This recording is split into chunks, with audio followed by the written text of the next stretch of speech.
கர்த்தருடைய நாமம் மகிமைப்படுவதாக. இன்றைக்கு தேவன் நமக்கு கொடுக்கிற வேத வசனம், மெய்யாகவே அவர் நம்முடைய பாடுகளை ஏற்றுக்கொண்டு நம்முடைய துக்கங்களை சுமந்தார். ஏசாயா 53:4.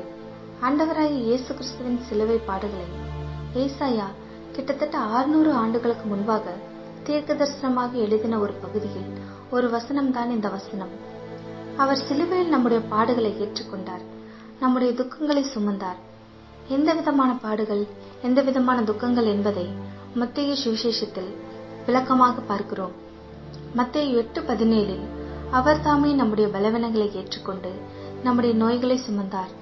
எந்த பாடுகள் என்பதை மத்தேயு சுவிசேஷத்தில் பலவீனங்கள் என்றும், துக்கங்கள் என்பதை நோய்கள் என்றும் விளக்கமாக எழுதுகிறார்.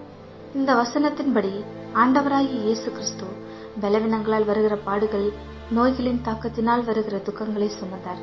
அப்படி என்றால் சிலுவையில் அடிக்கப்பட்ட காயங்களை பார்க்கும் போதெல்லாம், ஆணிகள் அடிக்கப்பட்ட கைகள் கால்களை பார்க்கும் போதெல்லாம், முள்முடி உளப்பட்ட முதுகை பார்த்து அதை நினைக்கும் போதெல்லாம், அதில் என் பாடுகள், என்னுடைய பலவீனங்கள், துக்கங்கள், நோய்களை இயேசு சுமந்தார் என்ற விசுவாசம் நம்மில் வர வேண்டும். நான் சுமக்க தேவையில்லை என்ற அறிக்கை செய்து சிலுவையை நோக்கி பார்த்தால் உங்கள் பாடுகள், பலவீனங்கள், நோய்கள் நீங்கும். நீங்கள் சுகத்துடன் வாழச் செய்வார் என்று விசுவாசித்தால் உங்கள் பாடுகள் நீங்கும், வியாதிகள் மறையும். அறிக்கை செய்யுங்கள். இன்றைக்கே உங்கள் பலவீனங்கள் என்ற பாடு நீங்குகிறது. உங்கள் நோய்களின் துக்கம் மாறி சுகமடைகிறீர்கள்.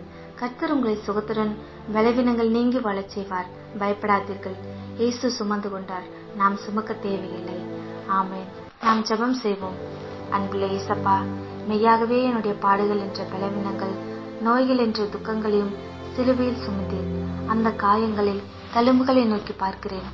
நான் பாடுகள், துக்கங்களிலிருந்து விடுதலை அடைகிறேன். சுகத்துடன் வாழ கிருபை செய்வதற்காய் ஸ்தோத்திரம்.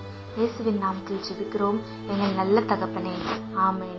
கர்த்தர் உங்களை ஆசீர்வதிப்பாராக.